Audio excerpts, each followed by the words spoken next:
समय सार परमागम की 144वीं गाथा तो सीधे आत्मा के अनुभव से संबंध रखती है, उसकी चर्चा अपनी चल रही है। उसमें इतना हुआ था कि पहले श्रुत ज्ञान के माध्यम से ज्ञान स्वभावी आत्मा का निर्णय करे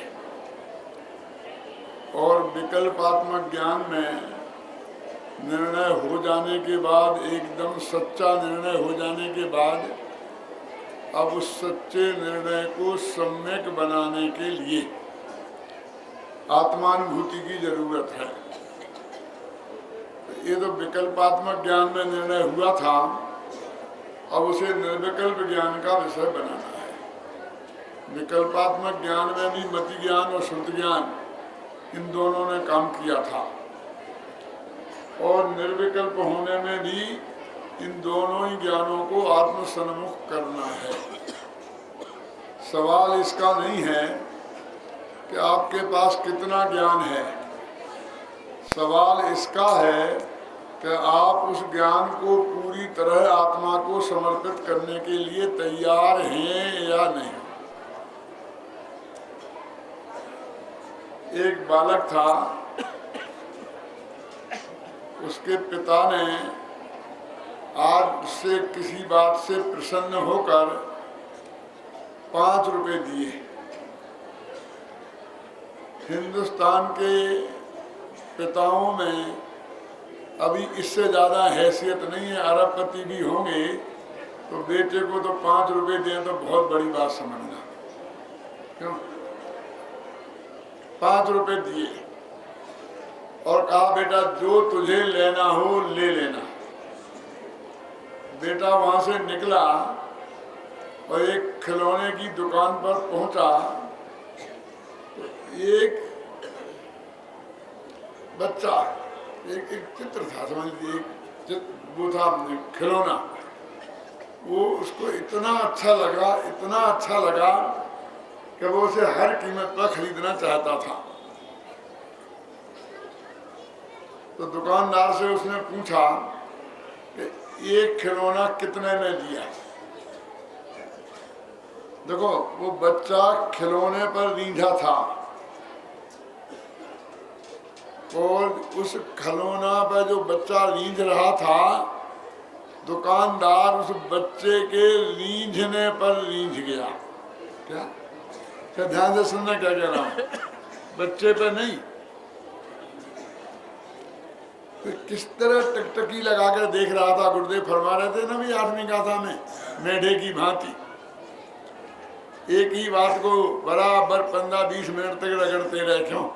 कितना रस आ रहा था उन्हें और हमें लग रहा था ये रिपीटिशन कर रहे हैं।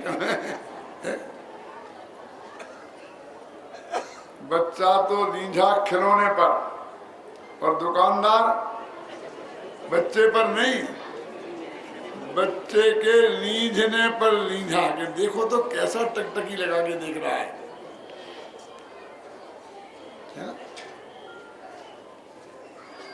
तो जब उसने पूछा कि एक खिलौना कितने में दिया, तो दुकानदार जानता था कि एक खिलौना तो 100 रुपए का है, लेकिन इस बच्चे के पास गारंटी से 100 रुपए नहीं होंगे, क्योंकि हिंदुस्तान के पिताओं की हैसियत वो जानता था। क्या? इसलिए उसने 100 रुपए कीमत नहीं बताई और पूछा बेटा तेरे पास कितने पैसे हैं। तो उसने एकदम 5 का नोट निकालते हुए कहा 5 रुपए। तो उसने कहा एक खिलौना 5 रुपए का ही है। तो उसने खिलौना हाथ में लिया, नोट फेंका और भागा। फिर उसने भाव ताव नहीं किया कि 4 रुपए में नहीं देगा।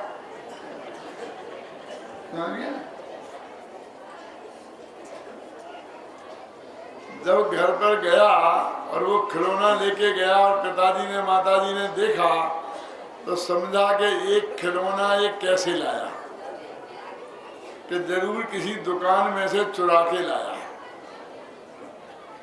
क्योंकि इतने पैसे तो इसके पास थे ही नहीं। मैंने तो 5 ही रुपए दिए थे।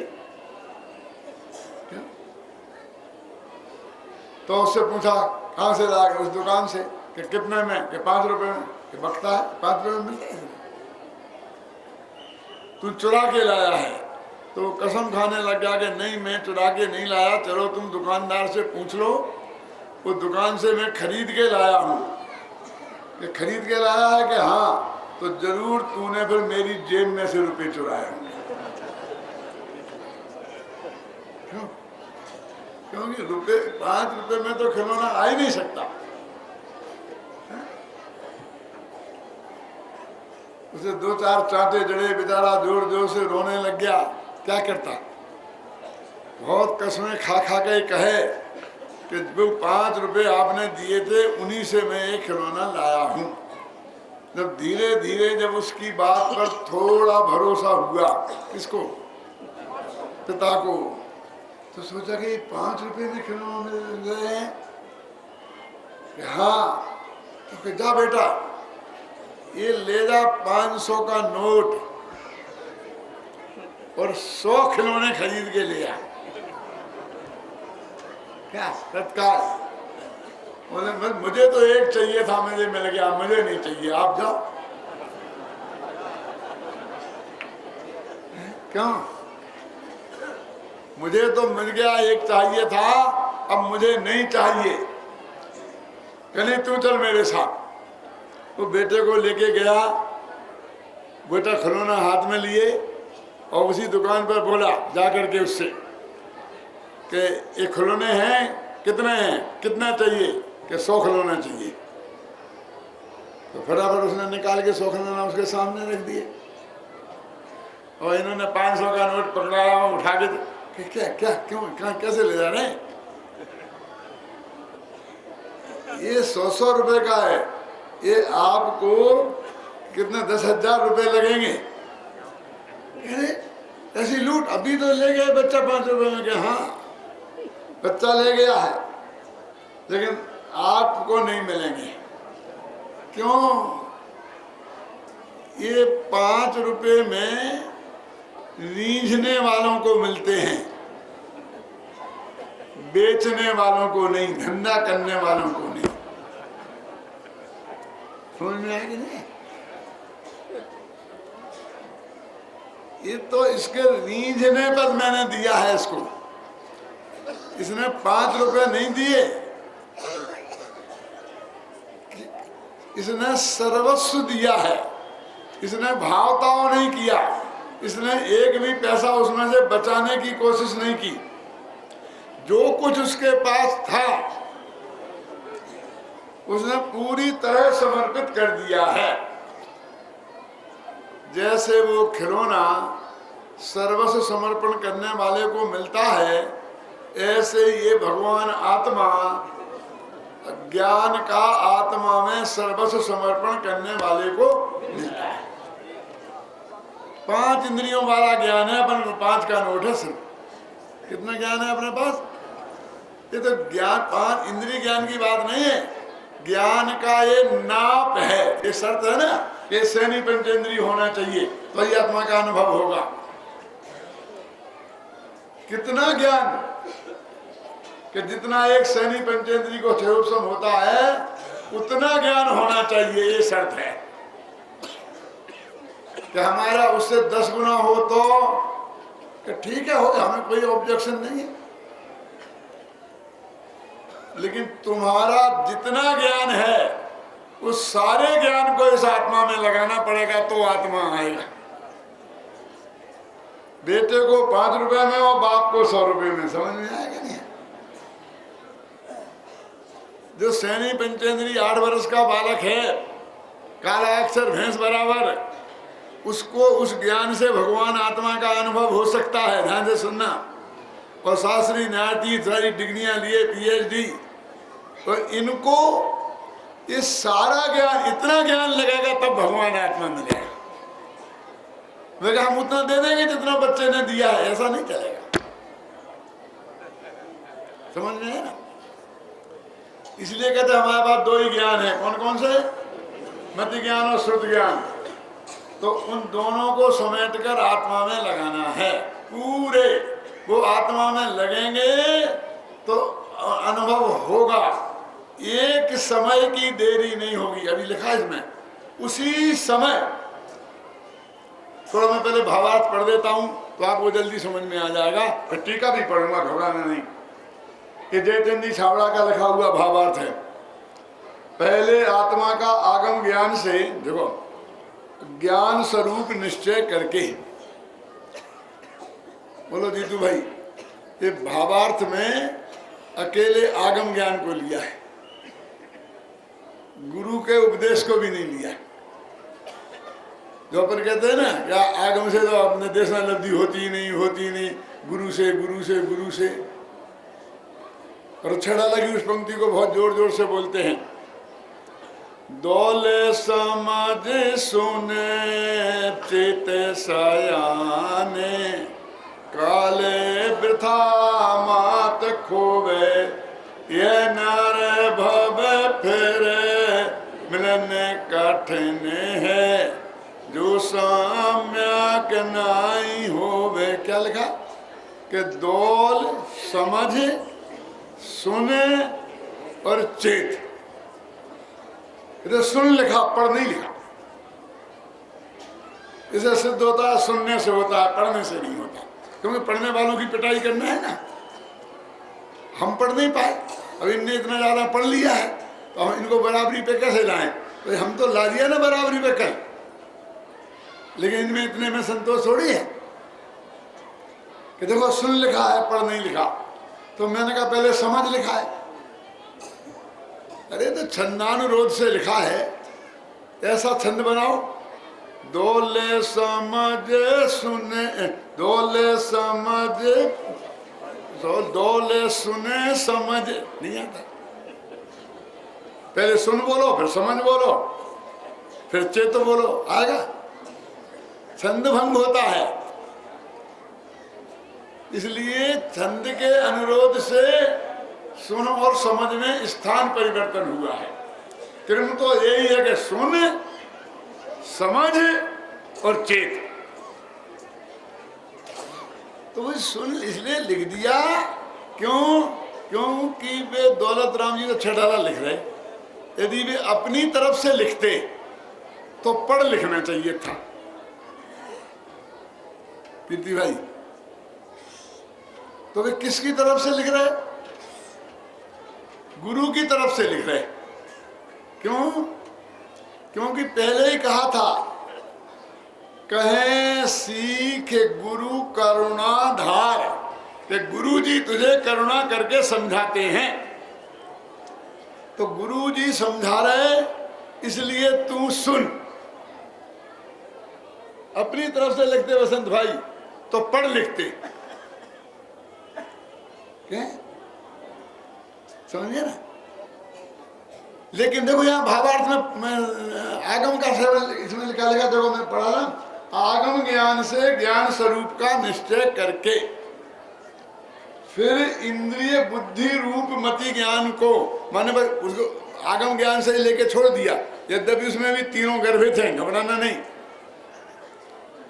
लेकिन मैं ये कहना चाहता हूं कि जो आगम को मुख्यता नहीं देना चाहते हैं, सिर्फ बस ज्ञानी गुरु का समागम होगा साक्षात तो ही काम होगा। अब भाग्य से दुर्भाग्य से यदि नहीं है तो ये मनुष्य में खो देंगे, कुछ नहीं करेंगे। अब ज्ञानी गुरु का समागम तो है ही नहीं, पहले गुरु को खोजो। क्यों? तो फिर आत्मा की खोज एक तरफ, गुरु की खोज पहले।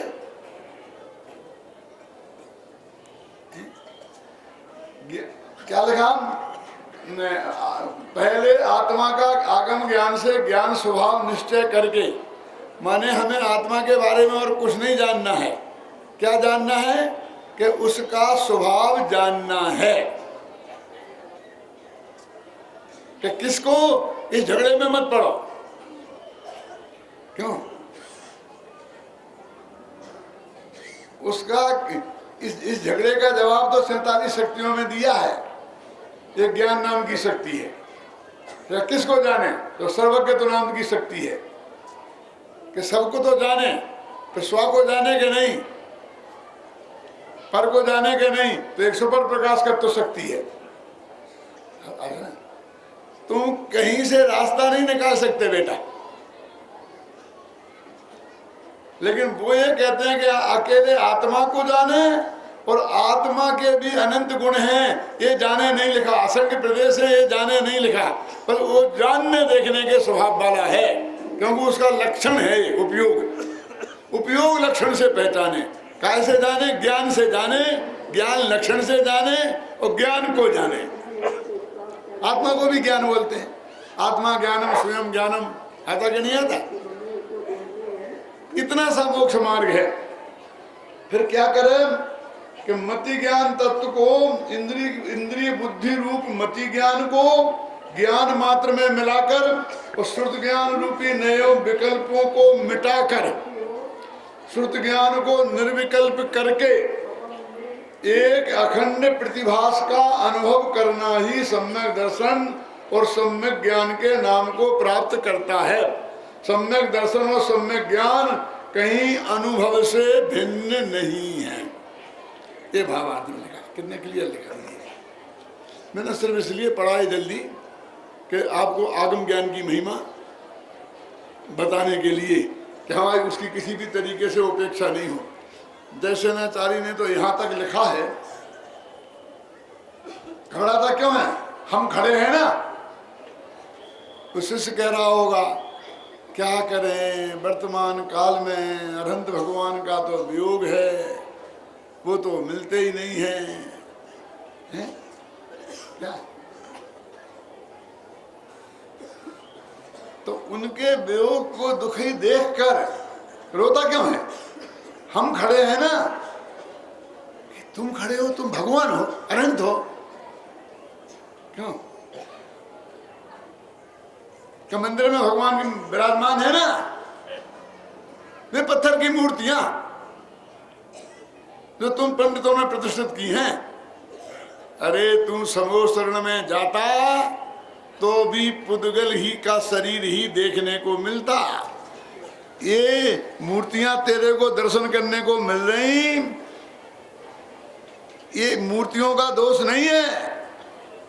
ये तेरे चमड़े की आंखों से तो पुद्गल ही दिखेगा। समो शरण में भी वहां आत्मा के असंख्य प्रदेश नहीं दिखेंगे, और यहां भी दिख रहा है पुद्गल ही। कहने नहीं, उनकी दिव्य ध्वनि सुनने को नहीं मिल रही ना, कि हम सुना रहे हैं ना। क्या बात, ऐसा लिखा है क्लियर कि तेरी जितनी बुद्धि है और जितना आत्मा के कल्याण के लिए जरूरी है, वो सर्वज्ञ की वाणी के अनुसार उतना हम भी तेरे को बता सकते हैं। और कल आप नहीं होंगे तब कि तेरे को तो किसी ना किसी बहाने से छुट्टी लेनी है, क्यों? और आंसू बहा के काम चलाना है कि नहीं होंगे। तो ऐसे लिखा है ना कि ये दिनवाणी है ना, हम लिख रहे हैं ना। बोल क्या भाई, बहाने मत बना। ये सब चीजें निमित्त हैं, तेरे उपादान की तैयारी तेरे में होना चाहिए, तेरा काम अवश्य होगा। एक तो ये बात है शुद्ध ज्ञान आत्मा का निर्णय करके, फिर कहा गया मति ज्ञान तत्व को आत्मा में समेटे। तो कहाँ से समेटना है कि ये इंद्रियों के माध्यम से ज्ञान की जो बर्बादी 24 घंटे हो रही है, ख्याल में आया ना, उसको रोक। देखो, एक पानी की टंकी है और उसमें 100 लीटर पानी बनता है। एक उसमें सप्लाई का ऊपर नल लगा हुआ है, वो इतना मोटाई है उसकी कि वो फुल खोल दें तो 1 घंटे में वो टंकी फुल हो जाएगी। समझ गए ना? और नीचे से उसमें से सप्लाई के 5 नल लगे हैं, टोंटियां लगी है ना, किसी को पानी पीना है, किसी को निकालना है, समझ में आता है। और वो उन 5 टोटियों की कितनी कैपेसिटी है? टंकी पूरी भरी हो और 1 घंटे तक वो 5 खुली रहे तो टंकी बिल्कुल खाली हो जाएगी। समझ गए आप? बोलो। अब भी नीचे के 5 नल खुले हैं और ऊपर का भी 1 नल खुला है, 6 ही नल खुले हैं फुल स्पीड में। बोलो क्या होगा? अभी टंकी बिल्कुल नहीं भरी है, बिल्कुल खाली है। अब 5 ऊपर का नल खुला है और नीचे के भी 5 खुले हैं। अब हमें टंकी भरना है तो बताओ कौन सा नल खोलें? बिमल जी समझ में आया ना? भैया खुले तो सब हैं ही, अब तो बंद करने की बात करो। तुम नीचे के 5 नल बंद कर दो तो घंटी 1 घंटे में भर जाएगी। तो ऐसा प्रति समय उतना ज्ञान हमारा क्षयोपम पैदा हो रहा है, कितना, जिससे आत्मा समझने के लिए पर्याप्त है। और वो ज्ञान पैदा होके और ये 5 इंद्रियों के माध्यम से ये बाहर जाके बर्बाद हो रहा है। खुले हैं नल, कोई नीचे बाल्टी नहीं लगी है, नाली में बह रहा है, गंदी नाली में, क्यों? और गटर में जा रहा है वो पानी। ये वो कितना पवित्र बिस्लरी का पानी, 10-10 रुपए की एक बोतल, क्यों? और नल में खोल करके और वो गटर में जा रहा है कि नहीं? ऐसा आपका ये पवित्र क्षयोपम ज्ञान और 5 इंद्रियों के माध्यम से खुल के सीधा गटर में जा रहा कि नहीं जा रहा? समझ गया? काय में लग रहा है, विषय कसाय में, और वो आत्मा में लग जाए तो क्या कमाल हो जाए कि नहीं हो जाए? अरे भैया अब कमाने की छोड़ो, बर्बादी रोको।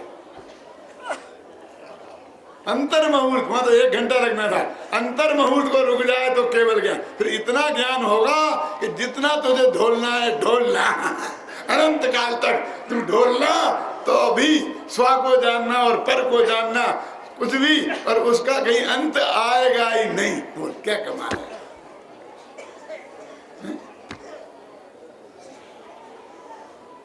कितनी अमूल्य निधि हमारे पास है, किससे कितनी बड़ी उपलब्धि हम की जा सकती थी, और हम उसको किस तरह बर्बाद कर रहे हैं उसकी कल्पना करो। ये बात समझाने के लिए मैं अपने महाविद्यालय का उदाहरण दिया करता हूँ कि हमारे महाविद्यालय में आप बच्चों को भेजना, और हमने सोचा है इस साल तुम जितने विद्यार्थी भेजोगे मैं एक को वापस नहीं करूंगा, बशर्ते वो फर्स्ट डिवीजन होना चाहिए, सबको भर्ती करूंगा।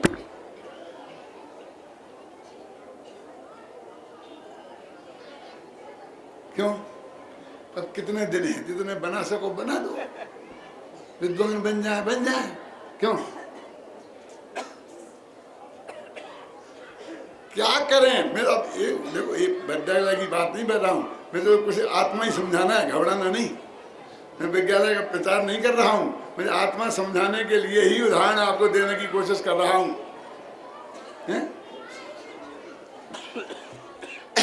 लोग कहते हैं ठीक है हम अपने बच्चों को आपके विद्यालय में भेज तो देंगे, लेकिन उनका फ्यूचर क्या है? What is the future? बस तुम जैसा ही पंडित बन जाएगा, तो हम जैसा पंडित पसंद नहीं है, क्यों? प्रवचन करेगा, मिलेगा क्या? क्या? मैंने कहा भैया तुम दूसरी जगह भेजोगे पढ़ने के लिए उसे, तो उसका फ्यूचर क्या है तुम बताओ।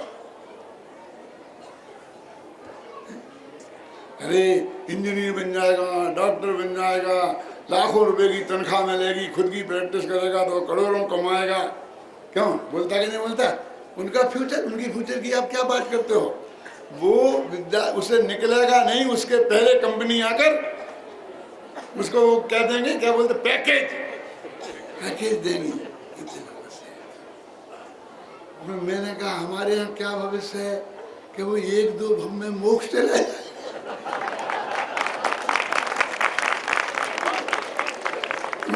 खराब भविष्य, क्या भविष्य खराब है मुझे बताओ?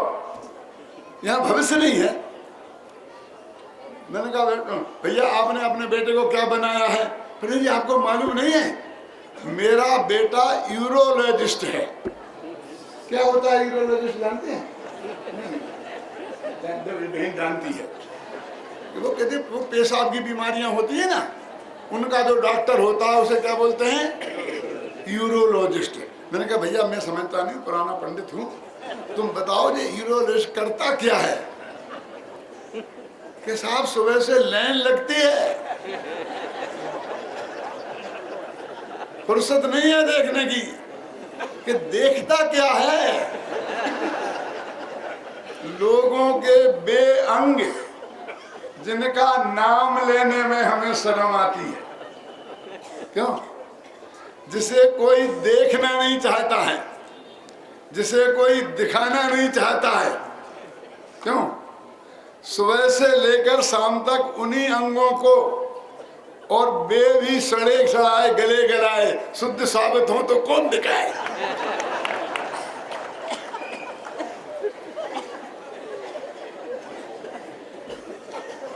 कितना बढ़िया उपयोग है उसके ज्ञान का। क्यों? क्या उसका भविष्य बताओ?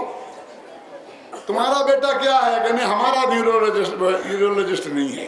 तो क्या है? पैथोलॉजिस्ट है। ये पैथोलॉजिस्ट क्या होता है? ये जो खून पेशाब टट्टी की जांच करते हैं ना, तो खोल लेते हैं जांचें करने वाला, वो तो क्या करता है सुबह से शाम तक? कि लेटरिन की जांच। जिसकी तरफ हमारी निगाह पड़ जाए तो मुंह फेर लेते हैं। हम देखना पसंद नहीं करते हैं, वो सुबह से शाम तक उसको ही देखता रहे। क्यों? ये भविष्य है। क्यों? विचार कर क्या हमारा लड़का तो इंजीनियर है, क्या है? बहुत बड़ा इंजीनियर है, बड़े बड़े बांध बांधता है भांखड़ा नांगल जैसे।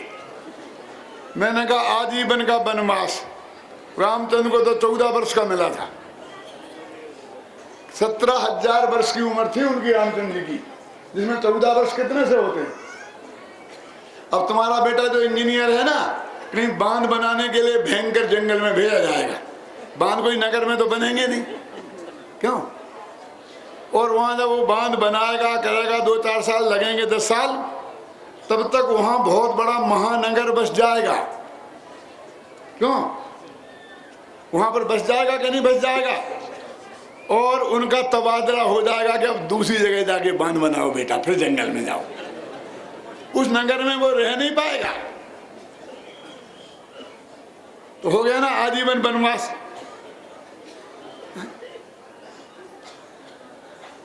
क्या? और हमारा विद्यार्थी क्यों? वो मोक्ष में जाएगा, वो तो एक्स्ट्रा है, लेकिन यहाँ जाएगा तो पंच कल्याणक में जाएगा, भरी सभा में बैठेगा। क्यों? और आप लोगों को प्रवचन करके तत्व ज्ञान सुनाएगा। और यहाँ तुम बैठने के लिए बेटा 2 मिनट बैठना हो तो 5-5 लाख 10-10 लाख रुपया खर्च करना पड़ते हैं। तो एक वाक्य बोलना हो तो पंडित जी लिख के देते हैं, उसे भी मौखिक नहीं बोल सकता, ऐसा छिपा के लाता है, लिख करके देख करके, कोई हाथ पे लिख के लाता एक वाक्य, उसमें भी करेक्शन करना पड़ता है हमारे पंडित को। क्यों? वो बोलता है 5 लाख में, और हमारा तुम्हारा बेटा हमारे यहाँ पढ़ेगा तो बिना पैसा दिए यहाँ घंटों बैठा रहेगा। क्यों? और पूरा धमाधम बोलेगा। बोलो क्या है फ्यूचर? क्या चाहिए? इज्जत चाहिए ना आदमी को। काय के लिए देते हो? इज्जत के लिए, काय के लिए? क्यों? बोलो। सबको पढ़ाएगा, सबका गुरु बनेगा। वो दीक्षा देने वाले गुरु तो 1 मिनट दिया, क्या दिया? दीक्षा देने वाले घबराना नहीं, पूरी बात क्या दिया उनने क्या लिया? पिछली कमंडल वे तो बाजार से लाए, गृहस्थों ने दिए हैं। उनने तो कि हाँ हम तुम्हारी साक्षी पूर्वक दीक्षा लेते हैं कि हाँ हमने दिया, कि हमें तो देता कुछ दिखाई नहीं। क्यों? और यहाँ एक एक अक्षर पढ़ाएगा, समझे? ज्ञान दान देगा वो सारे जीवन में। सर्वश्रेष्ठ दान कौन है? बोलो। टोडरमल जी ने लिखा है, जो ज्ञान दान तीर्थंकर खंभोषण में बैठकर देते हैं, गणधर देव देते हैं, ये तत्व ज्ञान समझाना वो ज्ञान दान है। बोलो। उसका फ्यूचर नहीं है। नहीं वो रोटियां, भूखों मर जाएगा। क्यों? भूखों मर जाएगा वो? ऐसा नहीं है कि एक गरीब की लड़की का अरबपति के यहाँ ब्याही गई तो सासू जी ने कहा कि मैं तेरे लिए हीरे के 4 हार बनवाऊंगी, पन्ने की बनवाऊंगी, ये बनवाऊंगी, ये दूंगी, इतनी साड़ियाँ लाऊंगी, ये करूंगी। तो सुनती रही। अंत में बोली, सासू जी एक बात पूछूं कि हीरे हार तो बनवाओगी, ये बनवाओगी, साड़ियाँ भी लाओगी, और रोटी? क्योंकि वो इस घर से आई थी कि उसको सुबह रोटी मिल जाती थी तो शाम को नहीं मिलती थी, और शाम को मिल जाती थी तो सुबह नहीं मिलती थी। तो बोले रोटी मिलेगी क्या? नहीं। कि भाई तुझे पता नहीं है तू कहाँ आई है? जहाँ आई है वहाँ रोटियों का विकल्प नहीं होता। तुझे पता चले कि मैं किस आदमी के घर में की मालकिन बन के आई हूँ, वहाँ रोटी मिलेगी कि नहीं, ऐसा विकल्प खड़ा नहीं होता। तुम्हें पता नहीं है कि तुम क्या तत्व ज्ञान पढ़ रहे हो। कुंद की वाणी, गुरुदेव की वाणी, ऐसी वाणी पढ़ने वाले को रोटियों की व्यवस्था होगी कि नहीं होगी, ऐसा विकल्प नहीं आता, आना नहीं चाहिए। ठीक है, विकल्प तो नहीं आएगा, लेकिन रोटियां मिलेगी तो।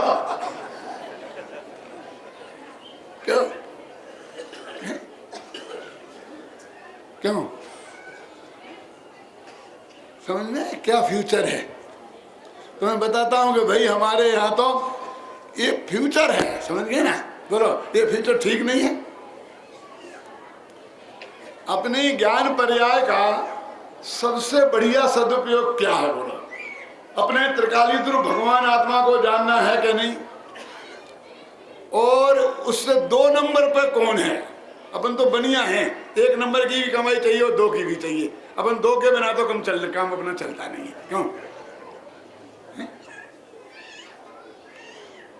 तो 2 नंबर का ये है कि तुम आत्मा को देखो 1 नंबर, और यहाँ उपयोग ना लगे तो सारे जगत को आत्मा को दिखाओ। बोलो बस खत्म, ये उपयोग। या देखो या दिखाओ, ये देखो दिखाओ, ये दोनों ही बढ़िया है कि नहीं है? और एक 3 नंबर भी होता है, जानते हैं आप? 2 नंबर तो सब जानते हैं, और 3 नंबर कोई नहीं जानता। मैं भी नहीं जानता, लेकिन मुझे पता चल गया।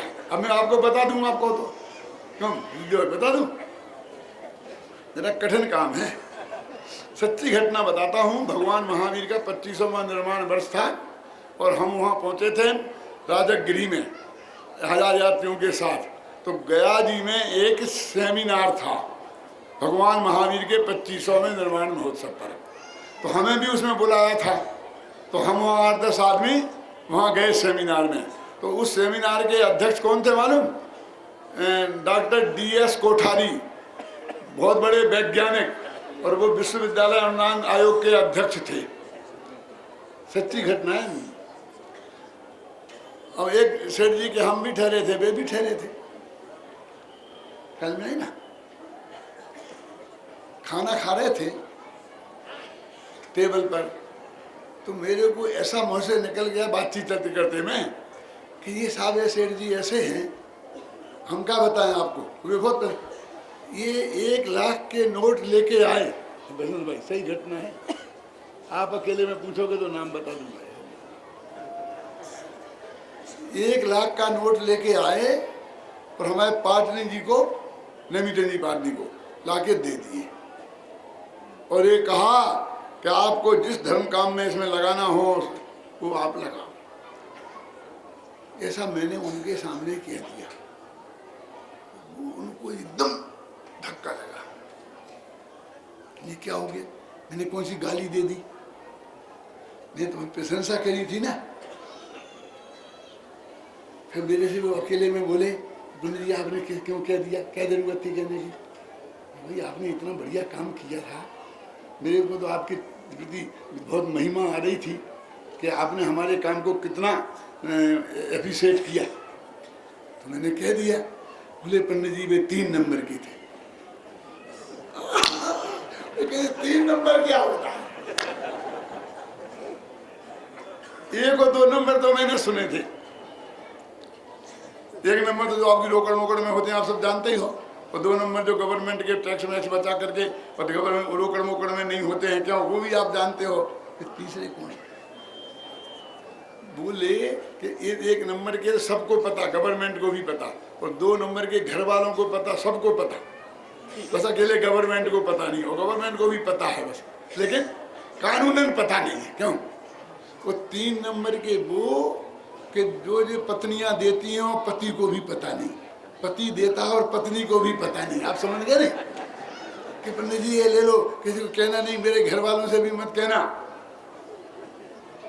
समझ में है ना। वो 3 नंबर। अब मेरे सारे घर वालों ने सुन लिया, सब बेटे खड़े थे, अब वे कहेंगे पापा ये क्या करते हो।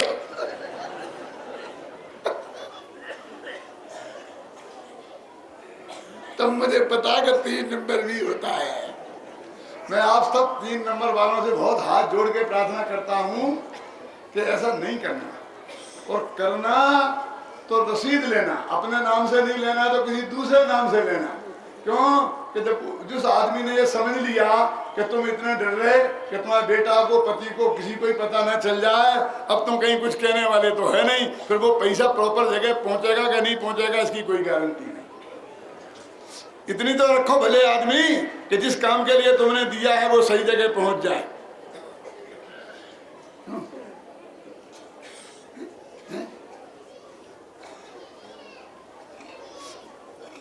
35 साल पुरानी घटना है, कोई आज से कहीं जोड़ना नहीं, सन 74 की बात है। चल रही ना। अब तो देने वाले भी गए, लेने वाले भी गए, सुनने वाले भी गए, ख्याल में है ना। भाई ये कहते तेरा जो भगवान आत्मा है और जो तेरे पास ज्ञान की संपत्ति है वो कितनी भी कम हो, 8 वर्ष का बालक हो, बालिका हो, गुरुदेव फरमाते कि नहीं, वो अपने उस ज्ञान को अपने त्रिकालिक रूप भगवान आत्मा में लगा दे,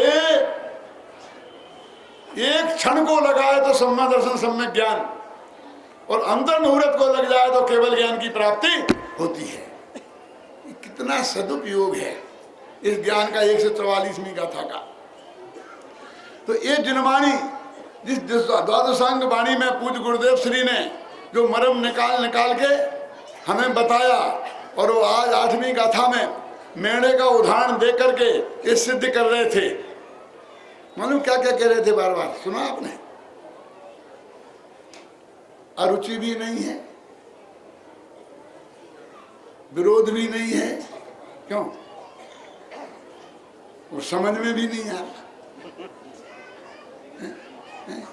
कह रहे थे ना बार बार, ऐसे नहीं कह रहे कि समझ में नहीं आ रहा तो छोड़ो, ये कहाँ आत्मा फात्मा ले रहा, इससे तो बढ़िया है पंच कल्याणक के बारे में सुनाते। हमसे तो कहा था कि पंडित हुकुमचंद आएंगे तो आपको पंच कल्याणक के बारे में सुनाएंगे, अब ये कहाँ ये आत्मा फात्मा लेके बैठ गए। क्यों? मैंने कहा भैया पंच कल्याणक का तुमने कई दफे सुन लिया है ना, इसलिए याद, तो आत्मा का नहीं सुना क्या हमने आपसे कई दफे? ये भी तो कई दफे सुना है। क्यों? अकेला अप्रोच नहीं तुम्हारा, वो पंचकर्णा का एक कई दफे सुना है। ये क्रियाएं तुमने कई दफे नहीं देखी हैं। अकेला अप्रोच सुना था, जब आए होगे तो शुरू से अंत तक की सब क्रियाएं देखी होंगी कि नहीं देखी होंगी, बोलो। फिर बे रिपीटिशन हो रही, उसमें तुम्हें कोई गड़बड़ नहीं लगती है। क्यों? किसी पंडित का बेचारे का प्रवचन रिपीट हो जाए, ये तो हमने लास्ट ईयर सुन लिया था, ये तो कल ही बोला था। क्यों? और अभी तो महीने भर पहले मंगलाचरण के पंच कल्याणक में ये क्रियाएं देखी थी। क्यों? ये राजा और ये देव जैसे लड़े थे, वहां भी इससे बढ़िया लड़े थे। क्यों? और यहाँ उससे बढ़िया लड़े। वो लड़ाई सोतो में देखने में मजा आता है, और लड़ाई मत करो ये बात सुनने में मजा नहीं आता है।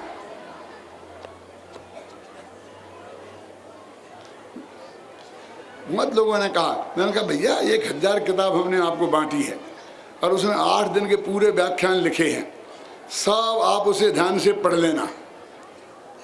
अब आदमी तो यहाँ बहुत है, किताब तो 1000 थी, तो जिसको मिल गई हो, बहुत लोग नहीं मिली होगी, तो जिनको मिल गई हो उनके पास यदि पहले से हो तो ये दूसरे जिसे नहीं मिली उसे दे देना, क्यों? ठीक है कि नहीं? और यदि पति पत्नी दो ही ले गए हों तो एक पड़ोसी को दे देना, और तुमने पढ़ ली हो और अच्छी लगी हो, भावना हो कि पड़ोसी को पढ़ाना, तो उसे दे देना। ख्याल में आए ना? अरे वो चीज कभी कोई बासी नहीं पड़ती। 1 लाख किताब छपी है, वो लोगों तक पहुंच गई, और हम कम से कम 100 पंच कल्याणकों में हम सुना चुके हैं, तो अभी कोई चीज बासी नहीं पड़ती। क्रमबद्ध पर्याय कभी बासी पड़ेगी? धर्म के 10 लक्षण हर साल सुनते हो कि नहीं सुनते हो? 144वीं गाथा पहली दफा सुन रहे? 5 इंद्रियों के विषय कसाए रोजीना रिपीट होते हैं, उसमें कंटाला नहीं आता है। और तत्व ज्ञान की बात क्यों, एक दिन रिपीट हो जाए तो हमें रिपीटिशन लगता है। मैं कहा तुम घबराओ मत, हम समय सार भी सुनाएंगे तो सबकी समझ में आएगा और उससे बढ़िया लगेगा। चिंता मत करो, जो सुना रहे वो सुनो, टकटकी लगाकर, है ना? देखो अभी आगे पढ़ते हैं। अभी अपन वो भावार्थ तो पढ़ लिया ना, अब वो मूल पे चलते हैं। पर प्रसिद्धि की हेतुभूत जो द्रव्येंद्रियां, उनसे मति ज्ञान तत्व को समेटकर आत्मा की प्रकट प्रसिद्धि के लिए आत्म सन्मुख करे, यहाँ तक हो गया था। अब तथा जो नाना प्रकार के नए पक्षों के अवलंबन से होने वाले अनेक विकल्पों के द्वारा जो आकुलता उत्पन्न करने वाली श्रुत ज्ञान की बुद्धियों को मर्यादा में लाकर, क्या कि श्रुत ज्ञान की बुद्धि क्या है? वो आकुलता को उत्पन्न करने वाली, लिखा हुआ है। ये सारा नए प्रमाण का जो वर्णन शास्त्रों में है, ये इसकी बात है। ये तो दुनियादारी के ज्ञान की तो बहुत बड़ी बात है। आत्मा एक नए से शुद्ध है और दूसरे नए से अशुद्ध है। ये जो दिनागम में नयों का वर्णन है, ये कह रहे ये आकुलता उत्पन्न करने वाला है। क्या तो देखो तो नए चक्र में एक प्रश्न किया कि जो आकुलता उत्पन्न करने वाला है, इसके चक्कर में हमें क्यों डालते हो? नए चक्र के चक्कर में पहले ऐसा कहते थे, मैंने नए चक्र लिखना शुरू किया था, अब पंडित जी ने नया चक्कर चलाया है। क्या है? ये नया चक्कर नहीं, नए चक्र है, लेकिन अंग्रेजी में लिखो तो नया चक्कर ही लिखा जाता। मैं क्या करूं? क्यों? नए को नया भी पढ़ सकते हैं ना, और चक्र को चक्कर भी पढ़ सकते हैं। वहां ये लिखा कि ये जो नए के विकल्प हैं, ये कल्पना रूप हैं। ये विकल्प माने कल्पना। तो कहते कल्पना में हमें क्यों उड़ाते हो? इन कल्पनाओं में हमें क्यों उलझाते हो? तो नए चक्रकार ने क्या जवाब दिया है? किस नए चक्रकार ने? जिसने ये लिखा है कि मैं समय सारादि ग्रंथों को पढ़कर उसमें से निकाल कर ये नए चक्र लिख रहा हूं। ऐसा लिखा है कि मैंने समय सार में से निकाला है ये नए चक्र। कि फिर तुम हमने क्यों उलझाते हो? तो उन्होंने कहा तूने बहुत असत कल्पनाएं कर रखी हैं, तूने नया भास के चक्कर में फंस गया है। तो उन असत कल्पनाओं के निषेध के लिए सत कल्पना रूप नयों का निरूपण करते हैं। क्या लिखा? अब असत कल्पना कौन सी थी और सत कल्पना कौन सी है? देखो, आत्मा परद्रव्य का करता है, भोगता है, मैंने ये किया, मैं इतनी संपत्ति का स्वामी हूँ, मैं शरीर का मालिक हूँ, मैं शरीर की क्रिया का करता हूँ। ये सब हैं असत कल्पनाएं। इनको बोलते दुर्नय, इनको बोलते नया भास।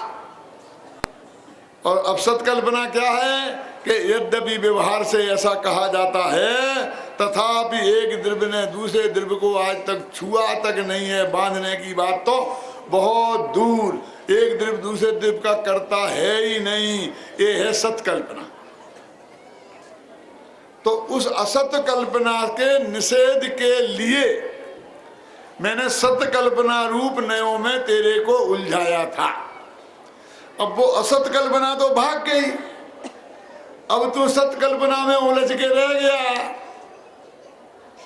वो ज्यादा आकुलता उत्पन्न करती थी, ये थोड़ी कम आकुलता उत्पन्न करती हैं, लेकिन ये दोनों आकुलता को ही उत्पन्न करती हैं।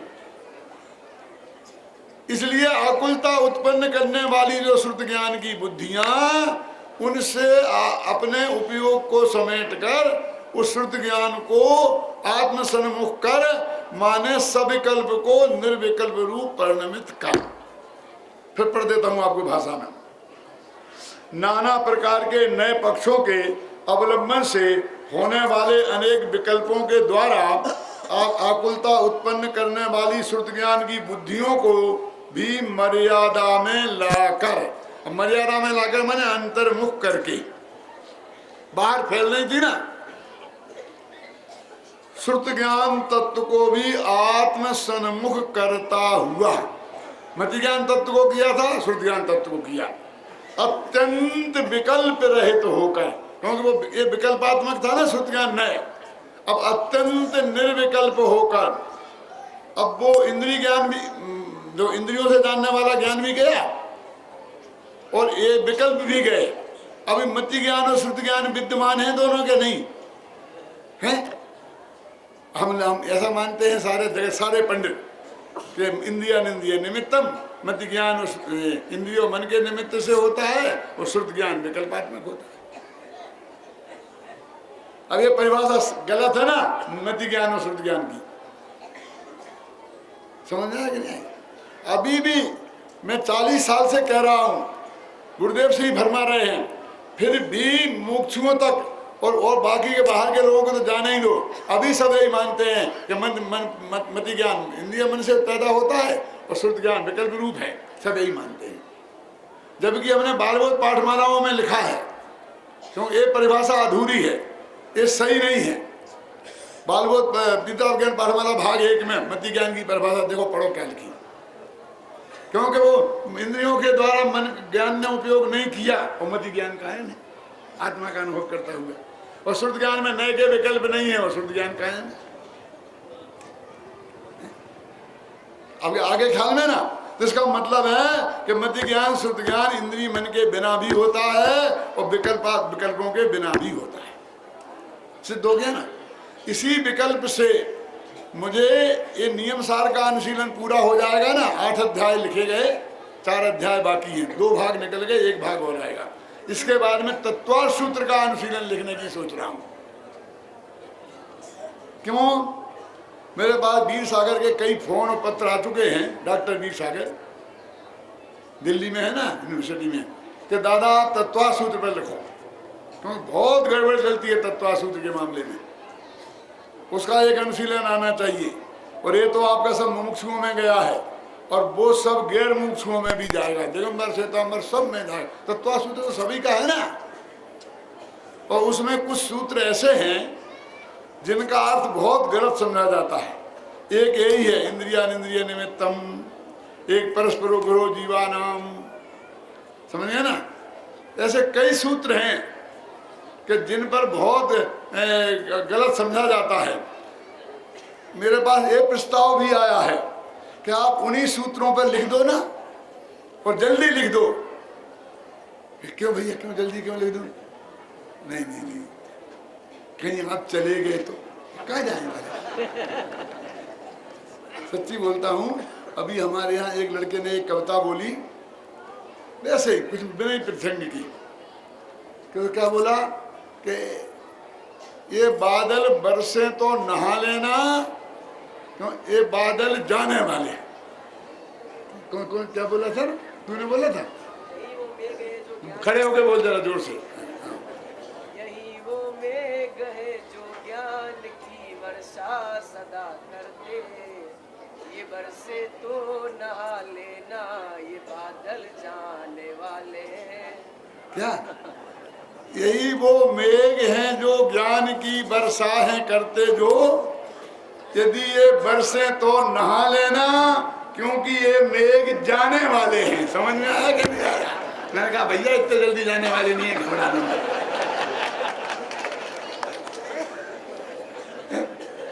वो तत्वार्थ का अनुशीलन रह ना जाए, क्योंकि वो ये बोल रहा है अभी ना एक उपन्यास लिखेंगे सम्मदृष्टि के जीवन पे, अब वो रह ही रहा चला जा रहा मामला है कि वो रह जाएगा पूरा। वो उन सूत्रों का पहला लिख दो।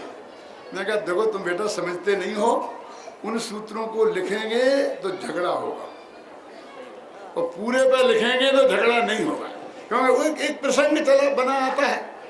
हम तो पूरे सूत्र को क्यों छोड़ देते, वो सूत्र आया उसमें हमने लिखा है, अब उसमें तो वो प्रसंगोपात है और एक खींच के लाके जबरदस्ती जैसी बात हो जाती है।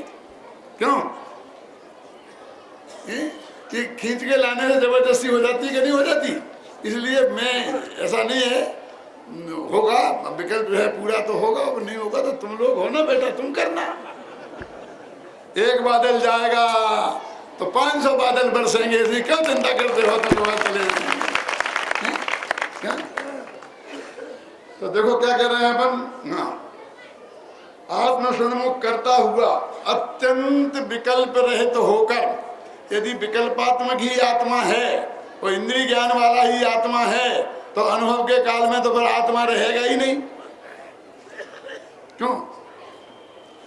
तत्काल निज रस से ही प्रकट होता हुआ।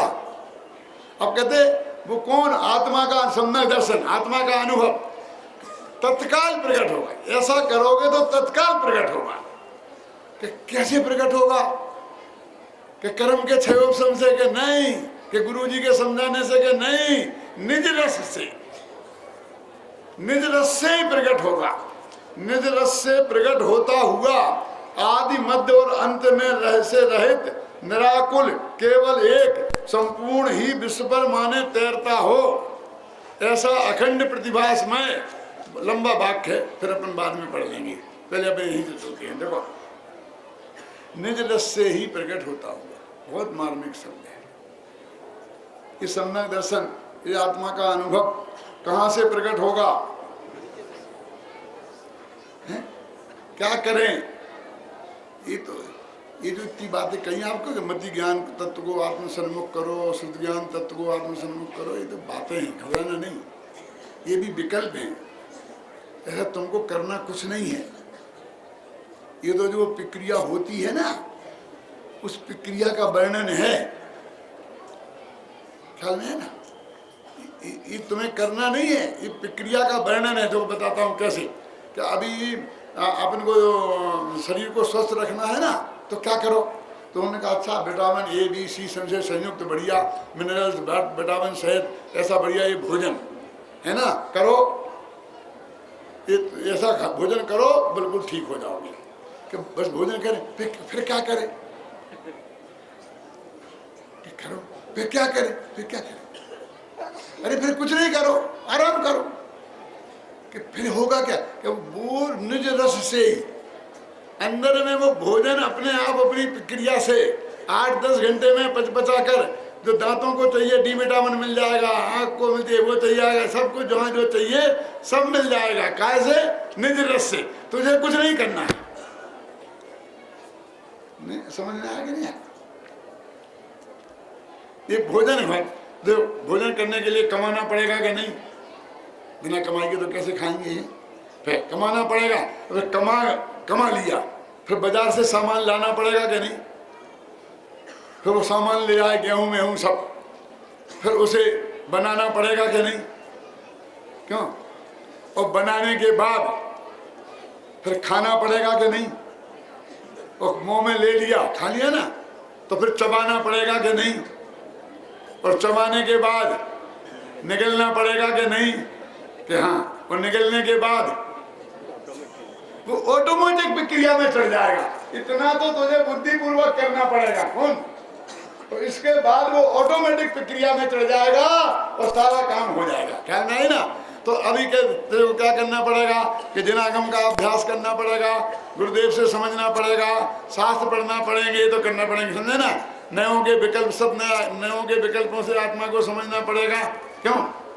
कानों से समय सार सुनना पड़ेगा, आंखों से समय सार पढ़ना पड़ेगा, ये तो सब पड़ेगा है, समझ गए ना?